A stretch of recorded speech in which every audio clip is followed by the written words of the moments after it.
आज हम लोग आत्मकथ्य कविता जो श्री जयशंकर प्रसाद द्वारा लिखी गई है इसको हम पढ़ेंगे। ये बात उस समय की है कि जब हंस पत्रिका में आत्मकथा का विशेषांक निकलना था, तब प्रसाद जी के मित्रों ने आग्रह किया कि वे अपनी आत्मकथा लिखें, पर प्रसाद जी इससे सहमत नहीं थे।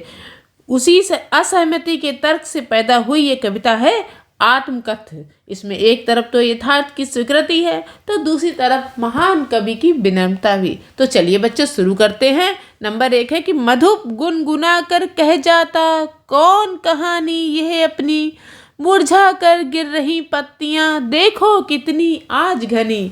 यहाँ पर कवि कहता है कि मेरा मन भौरे की तरह है जो स्थिर नहीं है। जैसे भौरा यहाँ से हर जगह से फूलों का रस पीकर दूसरी जगह चला जाता है, इसी तरह मेरा मन जो है वो स्थिर नहीं है। क्योंकि अगर मेरा मन स्थिर होता है तब मैं आत्मकथा लिखता ना। तो कौन कहानी कहे अपनी, अब कौन मैं अपनी कहानी लिखूं।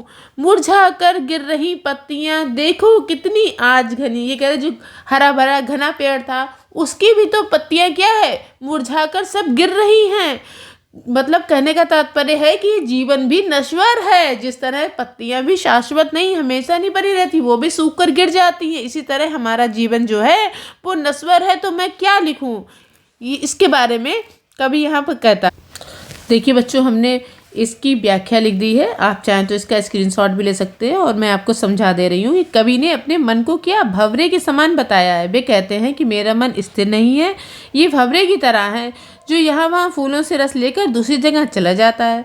कवि आगे कहता है कि वो अपने जीवन की कौन सी कहानी बताए, ये जीवन तो नश्वर है, आज है कल नहीं। कवि गिरते हुए फिर पत्तों का उदाहरण देकर कहता है कि जो पत्तियां पेड़ में घनी घनी लगी थी वे क्या मुरझा कर सब गिर गई हैं, और ये गिरे हुए पत्ते जीवन की नश्वरता का प्रतीक है। कवि कहता है इसी तरह मनुष्य का जीवन भी नश्वर है जो एक न एक दिन समाप्त हो जाएगा। चलिए बच्चों दूसरा पढ़ते हैं। इस गंभीर अनंत नीलिमा में असंख्य जीवन इतिहास, यह लोग करते ही रहते हैं अपना व्यंग मलिन उपहास। वो कह रहे हैं कि इस गंभीर अनंत नीलिमा में, अनंत मतलब जिसका कोई आदि और अंत ना हो, मतलब वो दूर तक फैले आकाश में। नीलिमा मतलब जो आसमान है उसमें क्या असंख्य, जिसकी कोई गिनती ना हो, ऐसे जीवन, ऐसे राजा महाराजा सूरमा कितने लोगों के जीवन आए गए, उन्होंने जन्म लिया, वो मृत्यु को प्राप्त हुए। तो क्या है, ये लोग करते ही रहते हैं। उन लोगों ने अपना, जिस किसी ने भी अपनी आत्मकथा लिखी है तो क्या लिखी है, तो उसमें अपने ऊपर हंसे हैं, अपने उपहास किया है। और जिन्होंने उनकी आत्मकथा पढ़ी है उन्होंने क्या किया, व्यंग मलिन उपहास, उन्होंने भी, जिनने पढ़ी है उन्होंने भी उनके ऊपर उपहास ही किया है। ये सारे उदाहरण हमें इतिहास में मिल जाते हैं। इसका भी आप लोग यहाँ पर अर्थ देख सकते हैं। इधर ये देखिए, कवि कहता है कि इस विशाल नीले आकाश जो अनंत तक फैला हुआ है उसमें असंख्य लोगों ने अपने जीवन का इतिहास लिखा है, अर्थात जिनकी गिनती नहीं की जा सकती। ऐसे लोग, राजा सूरमा आदि, न जाने कितने लोग आए और चले गए। कहने का तात्पर्य है कि जिनका जन्म हुआ उनको मृत्यु भी प्राप्त हुई। वह सब कुछ इस नीले आकाश को पता है। सबका इतिहास इस अनंत, अर्थात जिसका कोई आदि और अंत ना हो, तक फैले नीले आकाश को पता है। कवि कहता है कि उन इतिहास को पढ़कर ऐसा लगता है कि उन्होंने स्वयं का मजाक उड़ाया है, और जो लोगों ने उनकी आत्मकथा पढ़ी है वो भी उन पर हंस रहे हैं। इसलिए मैं आत्मकथा क्यों लिखूं, कवि यही कह रहा है कि मैं क्यों लिखूं आत्मकथा। चलिए अब तीसरा पढ़ते हैं। तब भी कहते हो कह डालूं दुर्बलता अपनी बीती। यहाँ पर कवि कहते हैं कि उसके बाद भी आपको पता है मित्रों, आप सबको ये वाली बात पता है कि सब क्या करते हैं, दूसरे की आत्मकथा पढ़कर हंसते ही हैं। उसके बाद भी कह रहे हो कि हम अपनी भी कमजोरियाँ, अपनी भी दुर्बलताएं सब अपनी बता दें, क्योंकि भाई आत्मकथा में तो सभी चीज़ें लिखी जाती हैं, अच्छी भी लिखी जाती, बुरी भी लिखी जाती। तो क्या होता है, अगर जिसकी भी कुछ भी बुराई पता चलती तो उसमें क्या होता है, और लोग हंसते हैं। तो कह रहे, तब भी कह रहे हो कि मैं अपनी सारी कमजोरियाँ, अपनी परेशानियों को लिख दूँ। तुम सुन कर सुख पाओगे देखोगे ये गागर रीति। ये कह रहे हैं कि मेरा जो जीवन है वो गागर के समान है, और वो गागर है वो खाली। कवि कहता है कि इसमें मेरे जीवन में कुछ भी बताने लायक नहीं है। मैंने ऐसा कुछ कोई भी कार्य नहीं किया है कि जिसको बताने लायक। मेरा जीवन तो एक खाली गागरी के समान है, खाली है बिल्कुल भी। तुम सुनकर सुख पाओगे और ये सब बातें सुनकर तो क्या जग हंसाई होगी कि इन्होंने तो कुछ किया ही नहीं है, या जो कुछ अच्छाई बुराई जो भी है, लोगों को क्या बहाने चाहिए होते हैं कहने के लिए, तो क्या सब सुख पाएंगे और मजाक उड़ाएंगे, क्योंकि हमारे जीवन में कुछ भी ऐसा बताने लायक नहीं है। चलिए बच्चों, इसका भी एक हम व्याख्या का देख लीजिए। इसका आप स्क्रीनशॉट भी ले सकते हैं। कभी कहता है कि मित्रों, जब आप लोग ये जानते हो कि अपनी कमजोरियां कहने से मजाक ही बनता है, तब भी आप लोग ये चाहते हो कि मैं अपने जीवन की परेशानियां, कमजोरियों को आत्मकथा लिखकर व्यक्त कर दूं। मेरे जीवन में कुछ नहीं है, ये खाली गागर के समान है। मैंने कोई महान कार्य भी नहीं किया है जिस कारण कोई मेरी वाहवाही करे। फिर मैं अपनी आत्मकथा को क्यों लिखूं, जिसे पढ़कर तुम लोग मेरा मजाक ही बनाओगे। कभी आगे कहता है कि चलो मैं तुम्हारे आग्रह पर एक बार को मैं लिख भी दूं आत्मकथा, किंतु कहीं ऐसा ना हो कि तुम ही खाली करने वाले अपने को समझो, मेरा रस ले अपनी भरने वाले। ये कह रहे हैं, कभी कह रहे हैं कि मानो तुम्हारे आग्रह पर हम आत्मकथा लिख भी दें, परंतु क्या है, जिसे पढ़कर फिर तुम्हें ये एहसास हो जाए कि तुम ही उस मेरी खाली गगरी को खाली करने वाले तुम ही हो। क्योंकि आत्मकथा में क्या सारी चीज़ें लिखी जाती हैं, अच्छाई भी लिखी जाती है, बुराई भी लिखी जाती है। किसी से जैसा रहा हो संपर्क, अच्छा है बुरा, जो सच है वो हम अपना लिखेंगे। तो कहीं उसे पढ़ के तुम्हें ये ना लगने लगे कि तुम्हारे वजह से ही मुझे दुख प्राप्त हो रहे हैं। अपने आप को ही इस चीज़ का कारण समझ लो, मेरे दुखों का कारण आप स्वयं को ही मान लो।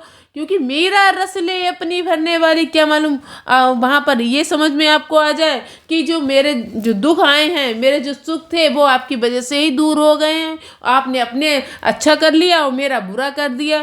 क्योंकि आत्मकथा में सारी चीज़ें मुझे लिखनी पड़ेंगी, इसलिए कभी कहता है कि मुझसे आत्मकथा लिखने को मत कहो। अब आपका बच्चों आइए, चलिए यहाँ पर इसका अर्थ देख लेते हैं।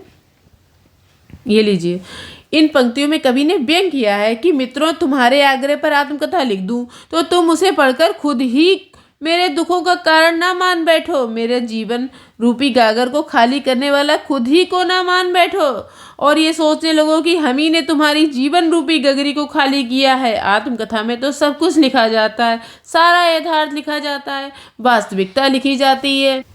बच्चों ये देखिए, यह विडंबना अरे सरलते तेरी हंसी उड़ाऊं मैं। यहाँ पर कवि कहता है कि देखिए ये विडंबना है कि मेरी ऐसी आदत नहीं है, मैं सरल स्वभाव का हूँ कि मैं सामने तो अच्छाई करूँ और पीठ पीछे बुराई करूँ, इस तरह की मेरी आदत बिल्कुल नहीं है। और इस चीज़ का मुझे कोई मलाल भी नहीं है कि मेरी ऐसी आदत क्यों नहीं है। मुझे तो इसमें आत्म संतुष्टि है कि मेरा कैसा है, सरल स्वभाव है।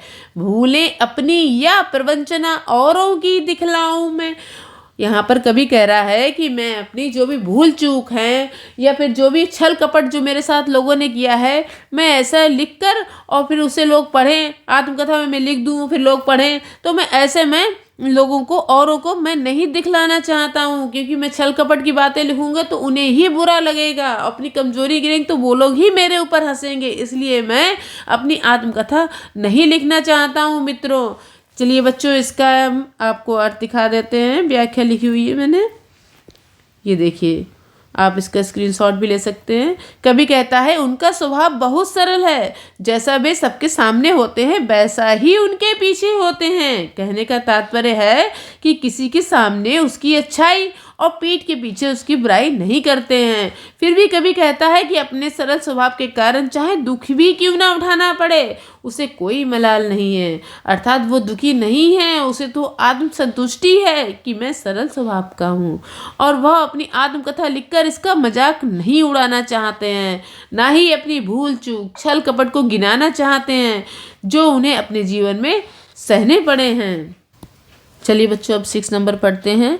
उज्जवल गाथा कैसे गाऊं मधुर चांदनी रातों की, अरे खिलखिला कर हंसते होने वाली उन बातों की। यहाँ पर कवि कहता है कि मेरे कुछ सुख के पल भी हैं, कुछ अच्छे पल भी हैं, कुछ मधुर चांदनी रातों में बिताए हुए कुछ अच्छे पल हैं अपनी प्रेयसी के साथ, अपनी प्रेमिका के साथ, और उनको मैं अभी भी याद करके हंस लेता हूँ, क्योंकि जब भी मैं दुखी होता हूँ तो क्या मैं खिलखिलाकर हंस लेता हूँ उन्हीं बातों को याद करके, जब मेरे जो अच्छे पल थे। कभी कभी ये होता है ना, हम बहुत दुखी होते हैं, लेकिन हम क्या उस समय को याद करते हैं जब हम बहुत हंस रहे थे, खुश होते हैं, तो उन बातों को याद करके क्या होता है, हम अब जो प्रेजेंट में हम दुखी हैं, लेकिन वो चीज़ें याद करके हमारा मन खुश हो जाता है।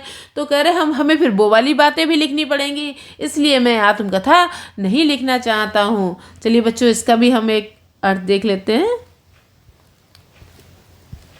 ये देखिए, कवि कहता है कि कुछ पल मेरे बहुत अच्छे थे, चांदनी रातों में अपनी प्रेमिका के साथ बिताए लम्हे और हंसकर की गई मीठी बातें, ये सब मेरे निजी अनुभव हैं जिन्हें मैं अपनी यादों में संजो कर रखना चाहता हूँ।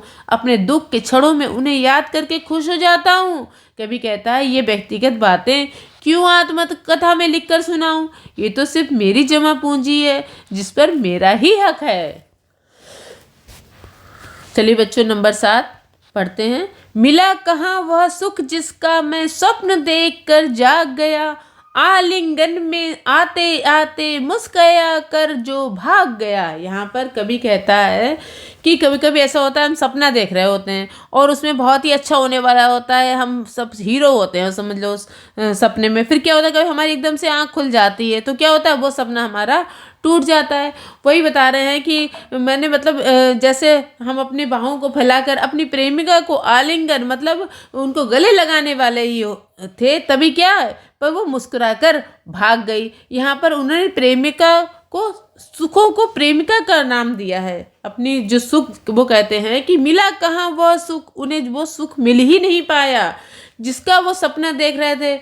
और आलिंगन में जिस तरह से उनकी प्रेमिका जो थी आते आते ही वो भाग गई, मुस्कुरा कर चली गई, उस तरह हमारे जो सुख हमारे जीवन में आने वाले थे वो क्या है, वो आते आते ही चले गए। तो मैं ये सब बातें अपनी क्यों आत्मकथा में लिखूं, इसी को ही वर्णित करते हुए कवि कहते हैं। अब मैं आपको इसकी एक व्याख्या इसकी इस प्रकार है। कभी कहता है कि जीवन भर जिन सुखों की कल्पना की वे सुख प्राप्त नहीं हो पाए। जैसे हम सपना देखते हैं और उस सपने में जैसे ही कुछ अच्छा होने वाला होता है तो हम जग जाते हैं, अचानक से हमारी आँख खुल जाती है और हम सोचते हैं कि हम तो सपना देख रहे थे।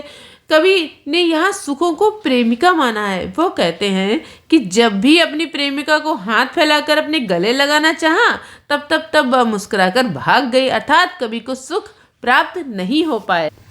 चलिए बच्चों, 8 नंबर पढ़ते हैं। जिसकी अरुण कपोलों की मतवाली सुंदर छाया में अनुरागिनी उषा लेती थी निज सुहाग मधुमाया में। यहाँ पर वो अपनी प्रेमिका की सुंदरता का बखान करते हुए कहते हैं कि उसके अरुण कपोल, अरुण मतलब लाल लाल, जो कपोल मतलब गाल, उसके लाल लाल गाल इतने सुंदर हैं, वो इतनी सुंदर है, इतनी ज़्यादा सुंदर है कि अनुरागिनी, अनुरागिनी मतलब उससे जो उसके गालों की जो लालिमा है, उसकी लालिमा को कौन मांगता था, उषा। उषा का समय जो होता है, सुबह जब सूर्योदय होने वाला होता है और पूरे आकाश में हल्की हल्की सूर्योदय की लालिमा छाई होती है। सूर्य निकला नहीं है अभी, पर क्या उसकी जो लालिमा फैलने लगती है तो उसको वो उषा काल का समय कहलाता है।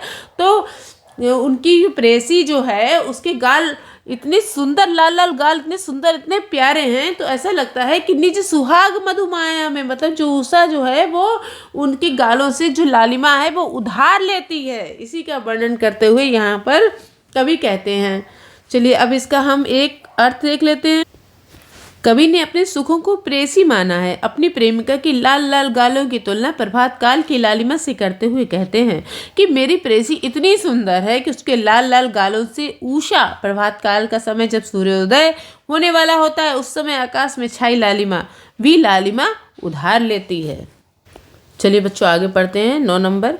उसकी स्मृति पाथे बनी है, थके पथिक की पंथा की, सीवन को उधेड़ कर देखोगे क्यों मेरी कंथा की। यहाँ पर कवि कह रहा है कि हम अपनी स्मृति के सहारे, अपनी यादों के सहारे, अपनी प्रेमिका की यादों के सहारे, या अपनी जो भी अच्छी है जैसी भी है अपनी यादों के सहारे क्या है, हम अपना जीवन काट रहे हैं, जीवन बिता रहे हैं।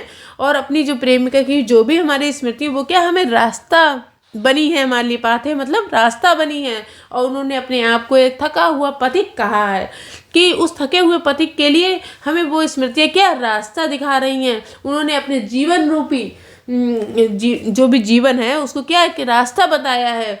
तो रास्ता को किसके सहारे कट रहा है? अपनी यादों के सहारे कट रहा है, अपनी प्रेमिका की यादों के सहारे कट रहा है। तो तुम क्यों हमारे सिले हुए जिस तरह जीवन को उधेड़ कर दोगे, हमारे जीवन में अच्छा बुरा जो भी है, सुख दुख जैसा भी है, तुम क्यों उसे उधेड़ना चाहते हो? क्यों मेरी यादों को तार तार करना चाहते हो? क्योंकि सिले हुए कपड़े को अगर हम उधेड़ कर देखते हैं तो वो जहाँ पर सिलाई हुई है वो हमें हमेशा हल्का वो अलग ही दूसरे रंग का ही दिखता है और वो कपड़ा कमज़ोर भी हो जाता है। तो तुम क्यों उसे मेरे उधेड़ना चाह रहे हो? क्यों बार बार मेरी यादों को कुरेदना चाह रहे हो? क्यों मेरी यादों को तार तार कर देना चाह रहे हो? मैं क्यों लिखूँ ऐसी अपनी आत्मकथा जिसे पढ़कर तुम लोग और मेरे दुखों को बढ़ा दो? इसलिए मैं आत्मकथा नहीं लिखना चाहता हूँ। चलिए इसकी व्याख्या है। कवि कहता है कि आज वह अपनी प्रेयसी के साथ बिताई गई यादों के सहारे अपना जीवन व्यतीत कर रहा है। वह कहता है प्रेमिका के साथ बिताए गए पलों की स्मृतियाँ ही मेरे जीवन को मार्ग दिखाने वाली पाथे अर्थात रास्ता बनी है। कवि ने स्वयं को थका हुआ पथिक बताया है जिसकी प्रेमिका की मधुर यादें ही रास्ता रूपी जीवन को पार करने का एकमात्र सहारा है। तो क्या मित्र तुम मेरी यादों को देखना चाहते हो? मेरी आत्मकथा को पढ़कर मेरी यादों को कुरेदना चाहते हो? मेरे साथ जो अच्छा हुआ या बुरा हुआ, मेरे सुख दुख को जानना चाहते हो?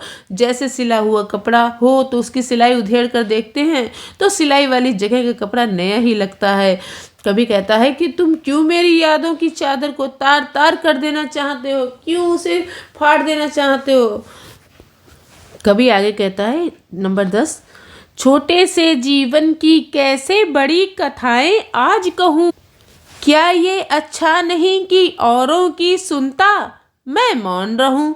यहाँ पर कवि कह रहा है, यहाँ पर सबसे बड़ी बात क्या है कि कवि की इतनी महानता और विनम्रता इन पंक्तियों में प्रकट हुई है कि उन्होंने क्या कहा है कि मेरा जीवन तो बहुत ही छोटा सा है और मैंने कैसे बड़ी कथाएं कहूँ, मतलब अपनी कौन सी यश गाथाएं गाऊँ। मैंने तो ऐसा कुछ किया ही नहीं है, मेरे जीवन में कुछ बताने लायक ही नहीं, मैंने कोई महान कार्य नहीं किया है, ना मैंने कुछ किया है। मैं क्या कहूँ, मैं क्या लिखूँ? इससे तो अच्छा यही है कि क्या करूँ, मैं दूसरों की औरों के मतलब दूसरों की सुनता रहूँ और मैं चुप रहूँ। मैं चुप रहकर दूसरों की कहानी सुनाऊँ और अपना कुछ भी ना कहूँ। इसी का अर्थ व्याख्या देख लीजिए।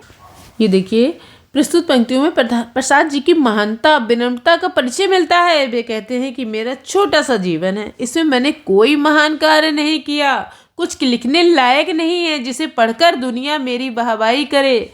कभी अपनी यश गाथाएं नहीं लिखना चाहता, वो तो चुप रहना चाहता है। वो आगे कहता है इससे अच्छा तो ये है कि मैं चुप रहूं और दूसरों की वीर गाथाओं को सुनता रहूं, क्योंकि अच्छा लिखो तो बुरा भी लिखना पड़ता, आत्मकथा में तो सब कुछ लिखना पड़ता है। इसलिए कभी इतना महान होते हुए भी अपनी महानता को बिल्कुल विनम्रता का परिचय देते हुए कह रहा है कि मेरे जीवन में कुछ भी नहीं है, कुछ लिखने लायक नहीं है, बस मैं चुप रहना चाहता हूँ, मैं दूसरों की सुनना चाहता हूँ।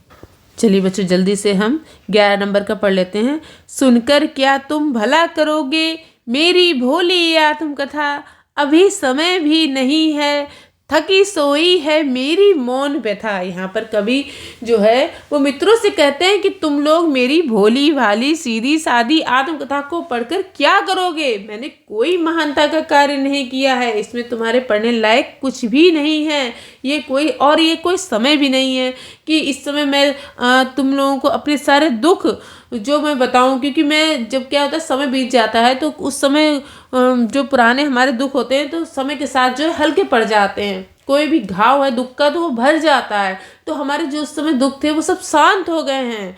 इसलिए मेरी इच्छा है कि अब मैं कुछ भी ना लिखूं, आत्मकथा ना लिखूं, ना मेरे पास कोई, मैं थक गया हूँ, मैं कुछ भी अब मेरे सारे जो दुख है वो क्या मौन हो गए हैं, शांत हो गए हैं। इसलिए कोई ऐसा समय अभी नहीं लग रहा है मुझे कि मैं अपनी सो गए जो दुख है दर्द है वो हमारे सब चुप हो हैं, शांत हैं, सो गए हैं, तो मैं उन्हें क्यों करे दूँ, मैं क्यों लिखूँ? मैं बिल्कुल नहीं लिखना चाहता। इसी का अर्थ देख लेते हैं बच्चों। कभी अपने मित्रों से कहते हैं कि तुम लोग मेरी भोली भाली सीधी सादी आत्मकथा को पढ़कर क्या करोगे? मैंने कोई महानता का कार्य नहीं किया है, इसमें तुम्हारे पढ़ने लायक कुछ नहीं होगा। ये कोई समय भी नहीं है, क्योंकि इस समय मेरे सारे दुख सो गए हैं, अर्थात शांत हो गए हैं। इसलिए मेरी इच्छा और शक्ति भी नहीं है आत्मकथा लिखने के लिए, इसलिए मैं कोई आत्मकथा नहीं लिखना चाहता हूँ। बच्चों, आशा है आप लोगों को ये आत्मकथा कविता पूरी समझ में आ गई होगी। इसका मैंने एक एक करके अलग अलग लाइनों के अर्थ अलग अलग लिखकर मैंने आपको अच्छे से समझा दिए हैं, ताकि अगर एक साथ भी आएंगे तब भी आप लिख लोगे, पूरा अर्थ आएगा तब भी लिख लोगे, जितना आएगा सब लिख लोगे। एक एक चीज़ मैंने आपको समझा दी है। आशा है आप लोगों को समझ में आया होगा, और इसके साथ ही लाइक शेयर सब्सक्राइब कर दीजिए। Thank you.